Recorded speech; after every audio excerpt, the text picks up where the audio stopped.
sad that we've reached a point where ignorance is no longer an option, where even keyword renewable sources have to be handled with the utmost of caution. We've got a whole heap of problems which we pretend not to see. This can range from bigger, more obtrusive harms such as industrialization to something as small but sweeping our nation as the water bottle you threw out of your car that suddenly ends up in the sea. You might think, hey, I turn off the tap of my sink and maybe my action just simply can't be a link, but it is, and that's why we need to rethink our time in the shower or even how much we drink. See, we live in these things called watersheds. Ever heard of them? Well, there's a good chance that it's because some people just want to believe that it's just rivers and seas, so we think it as such. But watersheds are everywhere we look and we step, yet we never stop to think of how they are kept because we don't care about their well-being as much as we do ours. See, everyone lives in one, and what I say is true because every piece of land we live on is part of our watersheds too. We cause pollution by throwing out solutions made in factories, and in factories, goods aren't the only thing they're producing, which is why we have all these industrial effluents, and we throw our trash on the land where we walk, thinking it will get cleaned up, but it's not.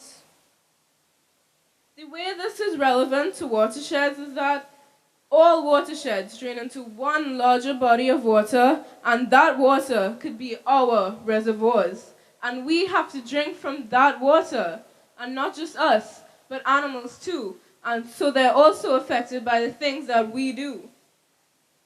Think about the water cycle a second. Maybe you'll realize that we never really get new water, so you can visualize the amount that will inevitably become undrinkable. Yeah, maybe that may seem unthinkable, but if we keep going this way, 20 years later, we live to rue the day we spent an hour in the shower thinking about things that really didn't matter.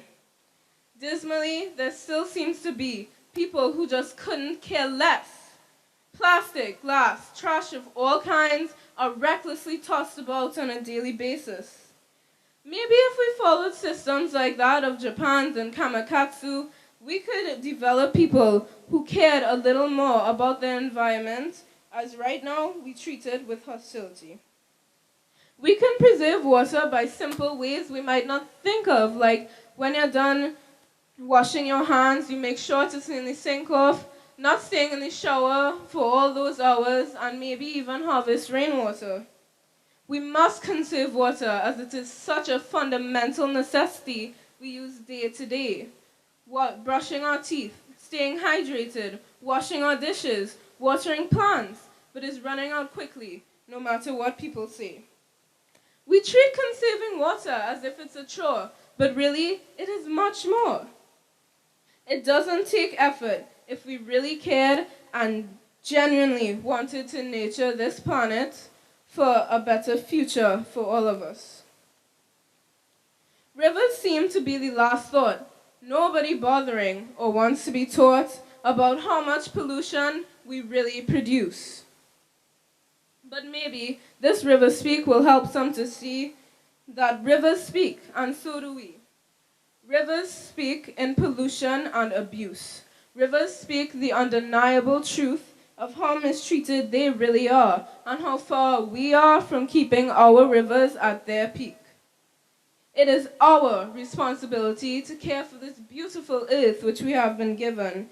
And that's why it hurts me to see that people would so carelessly throw around trash. So you see, if everyone could gather together and think a little more about what we do, we could make a better world for me and for you.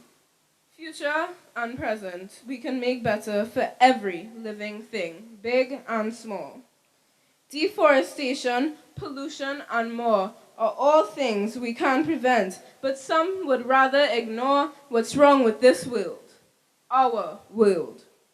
We'd rather look at our cell phones and see happy things like who the latest celebrity is dating or what's the latest app to be swarming, but then ignore these huge things like global warming, which could be improved if we looked up for a little and donated our precious time to helping our world.